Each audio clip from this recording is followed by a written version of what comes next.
Olá! Hoje vamos fazer uma análise bem focada em dois campos fascinantes da inteligência artificial, com base nos materiais que a gente recebeu. Processamento de linguagem natural, o PLN, e visão computacional.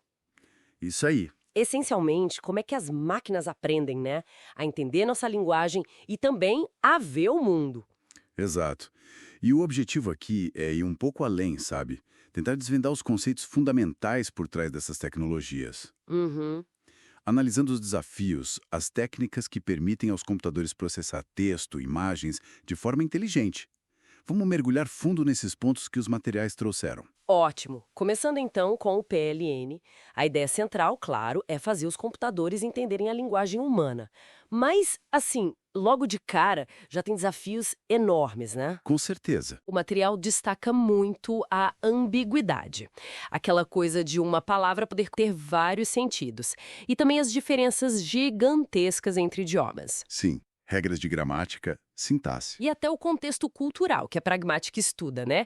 Como que o PLN lida com essa complexidade toda? Bom, para lidar com isso, o PLN se apoia em alguns conceitos-chave, que são a base de tudo. Primeiro, tem o corpus, Corpus. que é basicamente um conjunto bem grande de textos, sabe? Usado para treinar os modelos e fazer análises. É a matéria-prima. Certo, faz sentido. A base de dados textual. Exato. Depois vem a gramática, que define a estrutura formal da língua. Aquela coisa dos símbolos iniciais, terminais, não terminais, as regras de formação de frases. A estrutura mesmo. Isso. E tem também o léxico, que funciona como um dicionário super detalhado das palavras e suas características.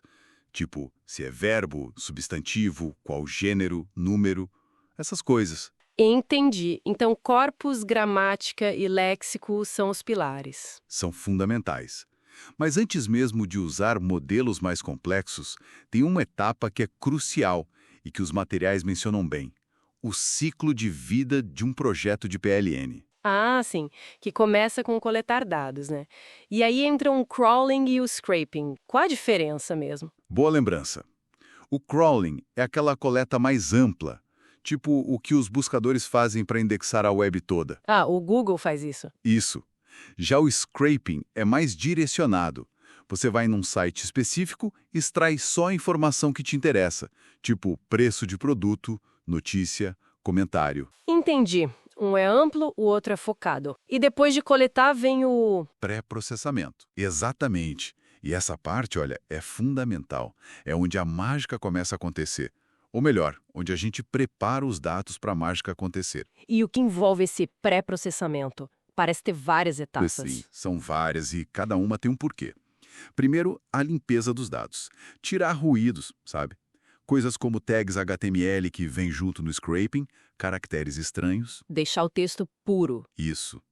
Aí vem a tokenização, que é basicamente quebrar o texto em pedacinhos menores, os tokens. Geralmente palavras ou símbolos de pontuação. Tipo, transformar uma frase numa lista de palavras. Perfeito. Depois, algo simples mais útil. Lowercasing, passar tudo para minúsculo.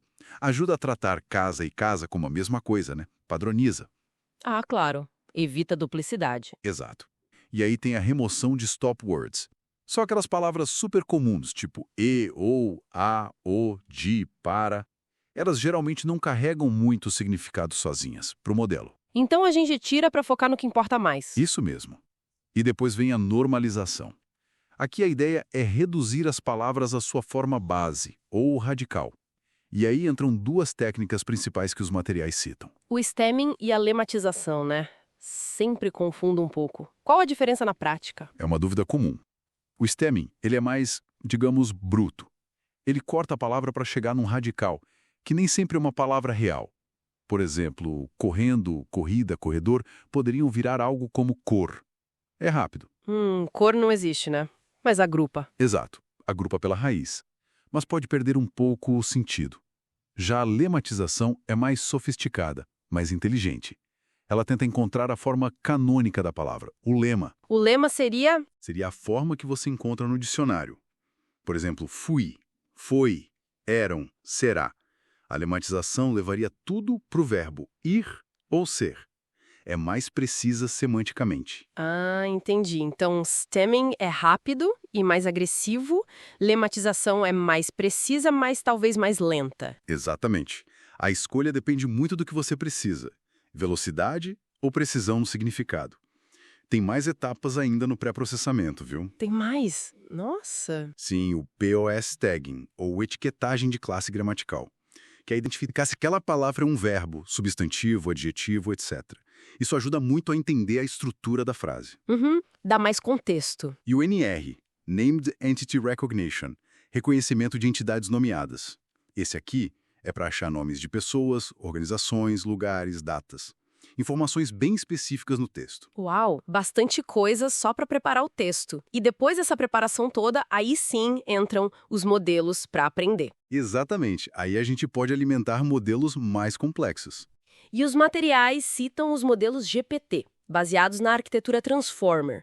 Essa arquitetura parece ser um marco, né? O que ela tem de tão especial? Ah, o Transformer foi realmente um divisor de águas. O ponto-chave ali, o grande diferencial, é o mecanismo de atenção. Atenção! Isso. Ele permite que o modelo, ao processar uma palavra, preste atenção em todas as outras palavras na sentença. Não importam o quão longe elas estejam. Ah, então ele consegue relacionar palavras distantes? Consegue. Ele aprende a pesar a importância de cada palavra para entender o contexto da palavra atual. Isso foi um salto gigantesco para entender relações de longo alcance no texto, gerar respostas mais coerentes, traduções melhores.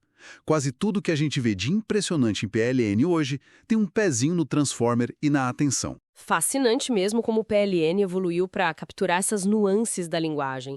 É quase como ensinar a máquina a ler nas entrelinhas. Quase isso. É um esforço contínuo para se aproximar da nossa compreensão. E bom, se o PLN ajuda as máquinas a entenderem o que a gente fala e escreve, como elas aprendem a ver? Aí que entra outra área que a gente está olhando hoje, né? A visão computacional. Exatamente.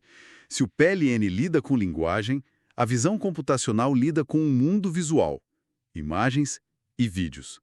O objetivo é ensinar as máquinas a interpretar e extrair informação útil desse tipo de dado. Tipo, replicar a visão humana? É a inspiração, né? Mas na prática é identificar objetos numa foto, reconhecer um rosto, entender o que está acontecendo numa cena de um vídeo, detectar um defeito numa peça industrial a partir de uma imagem. As aplicações são imensas. E os materiais destacam que é uma combinação de aprendizado de máquina com processamento de imagem, certo? Sim, técnicas clássicas de processamento de imagem ainda são usadas, mas o grande avanço veio com o aprendizado de máquina, especialmente as redes neurais profundas, o Deep Learning. E quais são as redes neurais que brilham aqui? As CNNs são sempre muito faladas para a imagem. As redes neurais convolucionais, as CNNs, são de fato as estrelas para dados que têm essa estrutura de grade, como as imagens. Elas são muito eficientes. Como elas funcionam, assim, de forma geral? A ideia central é inspirada um pouco no nosso córtex visual. Elas usam filtros, chamados de kernels, que deslizam sobre a imagem para detectar padrões. Padrões. Tipo, Começa com padrões simples, tipo linhas, bordas, texturas, nas primeiras camadas da rede. Aí as camadas seguintes combinam esses padrões simples para detectar formas mais complexas, depois parte de objetos e, finalmente, objetos inteiros. É uma hierarquia de aprendizado de características. Ah, interessante. Começa simples e vai ficando complexo. Exatamente.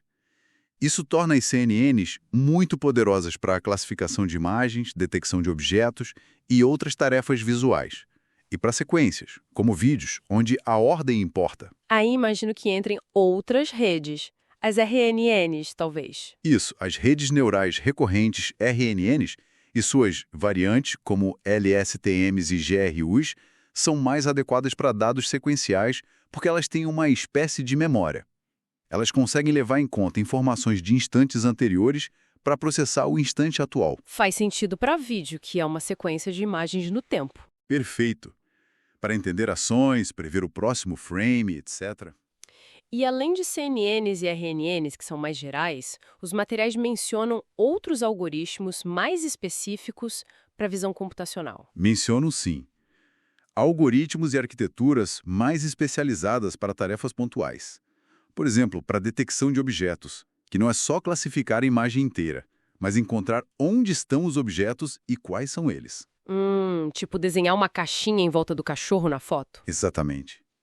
Para isso, tem famílias de algoritmos como RCNN, FastRCNN, FasterRCNN e modelos mais recentes como YOLO e SSD. São otimizados para essa tarefa de localizar e classificar múltiplos objetos. E para segmentação, que eu imagino que seja ainda mais detalhada. Sim, a segmentação é classificar cada pixel da imagem. Dizer se cada pixel pertence a um carro, a uma pessoa, à rua, ao céu.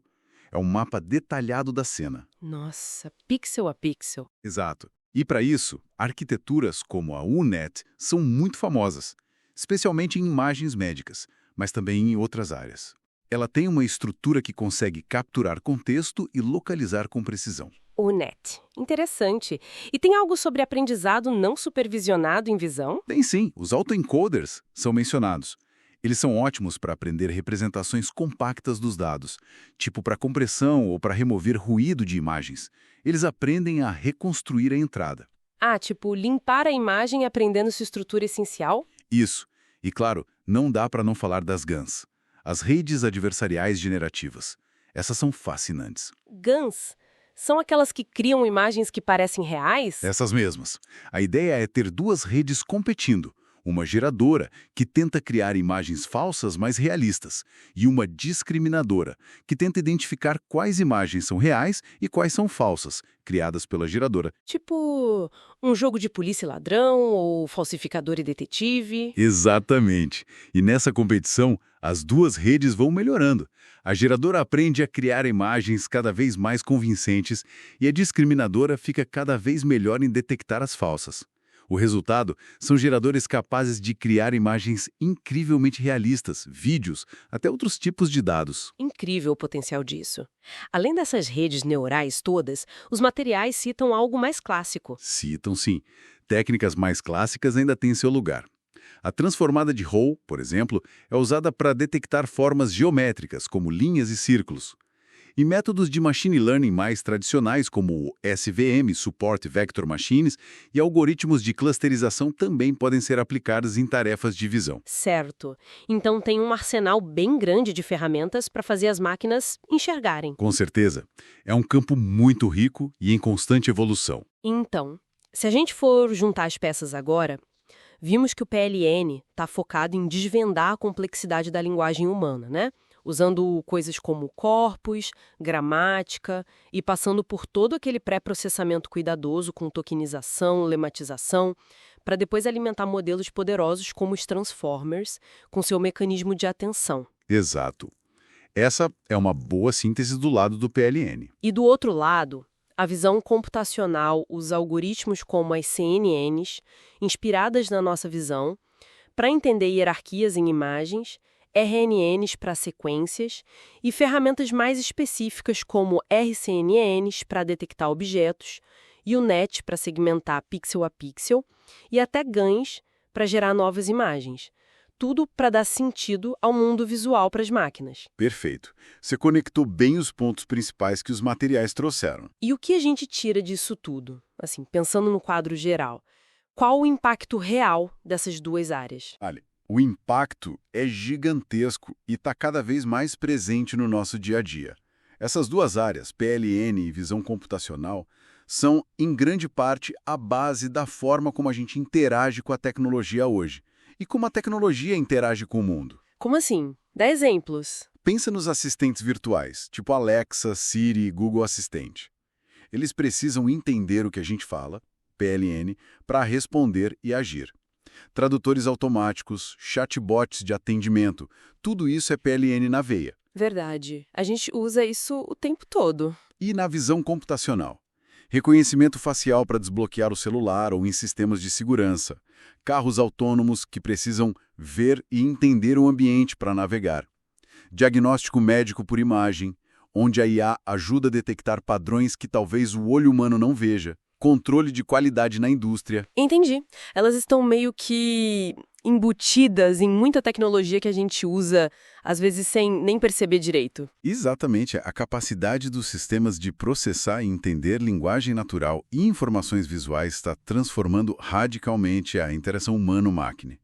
Está tornando a tecnologia mais intuitiva, mais capaz, mais integrada à nossa realidade. E isso nos deixa com uma questão interessante para pensar, né? Uma provocação para o final. Se o PLN e a visão computacional já avançaram tanto assim, cada um na sua área, qual será o próximo grande salto? Boa pergunta. Será que o futuro é uma IA que realmente consiga compreender o mundo de uma forma mais integrada, que consiga conectar de verdade o que ela vê com o que ela ouve e o que ela lê de um jeito mais parecido com a gente? Essa compreensão multimodal. Isso. Onde será que está o limite para essa compreensão multimodal das máquinas? Fica aí a reflexão, né? Algo para a gente continuar acompanhando.